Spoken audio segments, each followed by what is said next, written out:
Welcome everyone. Welcome everyone. Welcome everyone to another Ref Brandon and the Todd family YouTube video.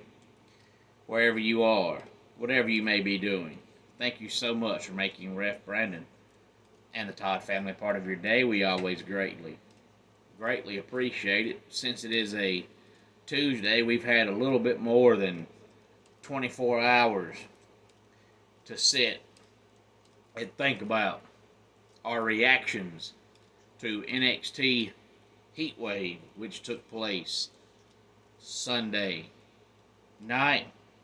And we'll talk about that in a couple of minutes. But first, this upcoming Saturday night, I'll be at 244 Livestock Road, Easton Nolly, Georgia, for SWA Wrestling. And this show is so big, instead of starting at 7 o'clock, we're going to start at 6 o'clock. So the doors, instead of opening at 6 o'clock, will open at 5 o'clock. So doors open at 5, bell time is 6 for SWA Resurrection. We have 4 matches that could easily all be main event matches.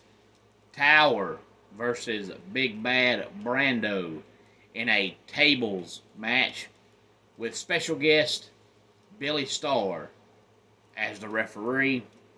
Richard Ramos versus Eric Thunder in a street fight for the SWA Premier Championship.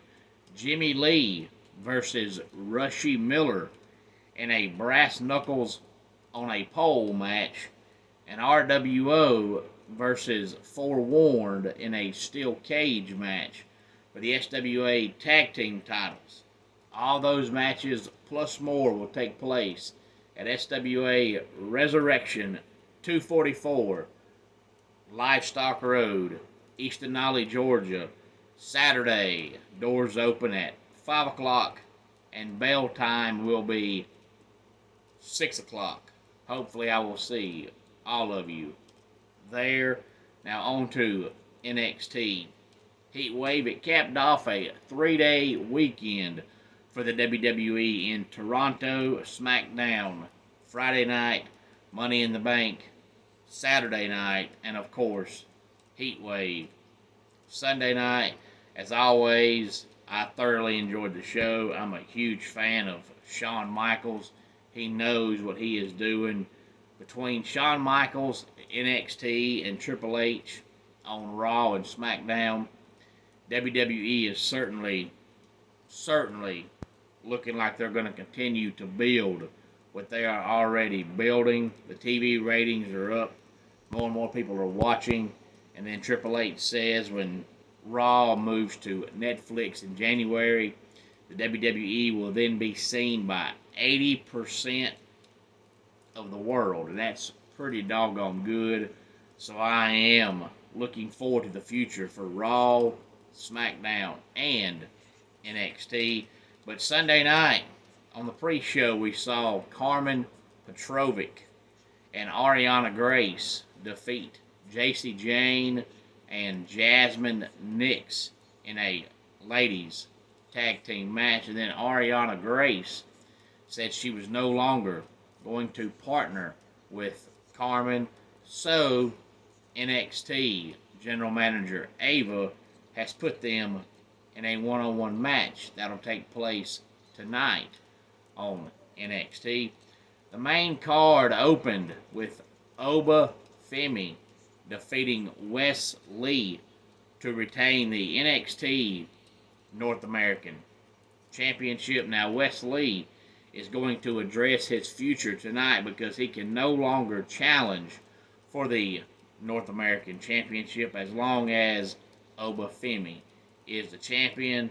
And we saw that same stipulation Saturday with Seth Rollins and Damian Priest. I never like when they do those stipulations because you're doing one of two things. You're either telling the entire country that the challenger is going to win, or you're telling the entire country that the loser is pretty much going to in the situation with Wes Lee, he's probably going to announce tonight that he's going after the heavyweight championship. So you lose in a mid-card match, but instead of going back down to the bottom of the barrel, you then get to run after the heavyweight championship. So you're putting out there that Wes is going to lose, but he's going to turn that into a positive by going after the heavyweight title. I've never liked the stipulation where they say, well, if so-and-so loses, they can never get a chance at that title again. I personally just don't like that. Kalani Jordan defeated Sol Ruka to retain the NXT Women's North American Championship. Nathan Frazer and Axiom, who make a very exciting tag team, defeat Chase U to retain the NXT Tag Team Championships. Roxanne Perez beat Lola Vice to retain the NXT Women's Championship. And the main event, we saw Ethan Page defeat Trick Williams, Javon Evans, and Shawn Spears in a fatal four-way to become the new NXT champion. And I love the way they did it because, for one, since it was a fatal four-way, Trick Williams lost the belt, but he didn't get pinned. So he can easily come out now tonight or anytime on NXT and say, hey, I may have lost the belt, but I didn't get pinned, so I deserve a rematch. I love them doing that. Plus, with all the old guys like Braun Breaker and Cameron Grimes, who's no longer there, going to the main roster, Carmelo Hayes, Baron Corbin, just to name a few guys. Trick Williams was basically the only holdover from the old roster that is not on the main roster now. So you knew Trick had to be the champion, but there was really nobody else for Trick to defend the title against because they had no stars, because all the old stars are now either on Raw or SmackDown. So, of course, they brought in Ethan Page from AEW, and then Shawn Spears, who was AEW, but he used to be at WWE before that. And then Javon Evans is, I think, 20 years old. He's an up-and-comer.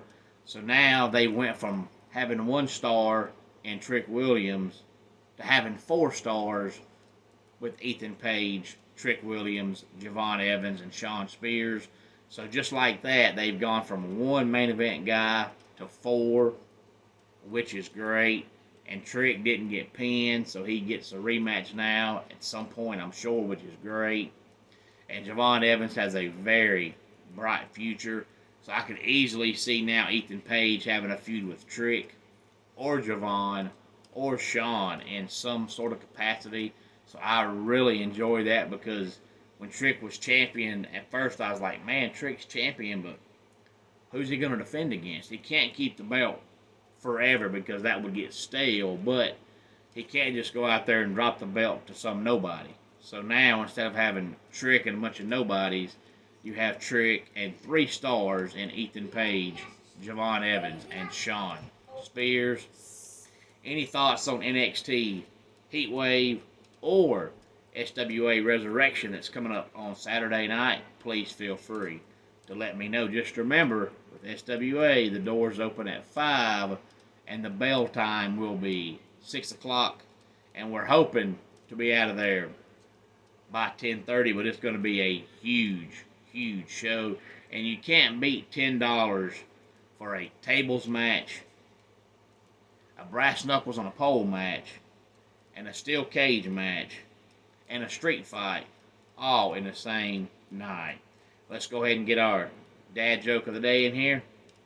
My daughter said she was cold. I told her to go stand in the corner because it's always 90 degrees. And that does it for today's Ref Brandon and the Todd Family YouTube video. Until next time, it's Ref Brandon saying, just like in pro wrestling, life can be over by the count of 3. Tell your friends and family how much you love them. Bye.